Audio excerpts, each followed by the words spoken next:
সচ্ছলতা আর অর্থের এত অহংকার আপনার?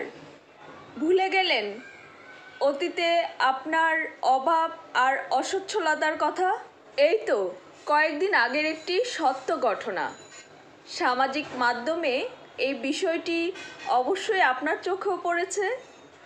14,000 কোটি টাকার মালিক একটি সামান্য মৌমাছির কাছে তার সমস্ত অহংকার, সমস্ত কিছু শেষ হয়ে গেছে, সমাপ্ত হয়ে গেছে। জীবন যুদ্ধে সে হেরে গিয়ে শেষ নিঃশ্বাস ত্যাগ করেছে। 14,000 কোটি টাকা তার কোনো কাজেই আসেনি। মৃত্যুর পর যা কাজে এসেছে তা কি জানেন?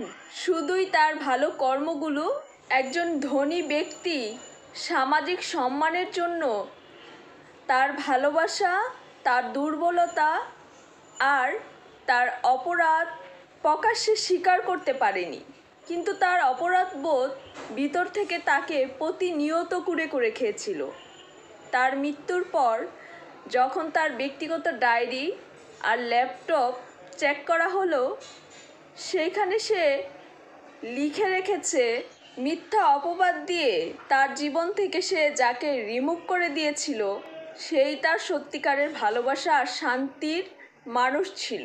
কিন্তু দায়িত্ব আর নিজের স্বার্থের জন্য, তার অহংকারের জন্য প্রকাশ্যে সত্যিটা কোনোদিন স্বীকার করতে পারেনি।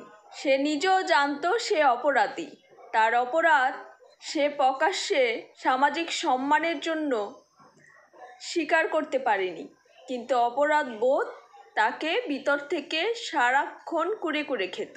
আর সে যাকে সত্যিই ভালোবাসতো তাকে একদিন সে মিথ্যা অপবাদ দিয়ে জীবন থেকে রিমুভ করেছিল, তার প্রতি অবিচার করেছিল।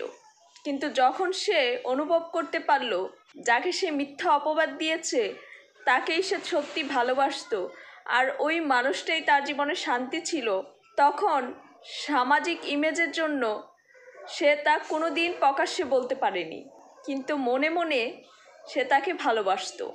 আর তারই ভালোবাসা তার মৃত্যুর পরে প্রকাশ পেল তার ব্যক্তিগত ডায়েরি আর ল্যাপটপ থেকে। আরও অনেক অনেক কথা সে লিখে গেছে।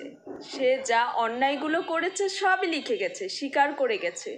সে ভিতর থেকে অনুতপ্ত ছিল, বাইরে সে হাসি মুখে থাকলেও ভিতর থেকে তাকে অপরাধ বোধ প্রতিনিয়ত কুরে কুরে খেত। সবশেষে একটাই কথা, দায়িত্ব আর ভালোবাসা এক নয়। দায়িত্ব, কর্তব্য আর নিজের স্বার্থের জন্য ভালোবাসা ত্যাগ করা যায়, কিন্তু মন থেকে সরানো যায় না। আর যদি ভালোবাসার প্রতি অন্যায় করা হয় তবে সেই অপরাধবোধ সারা জীবন একা একাই ভোগ করতে হবে।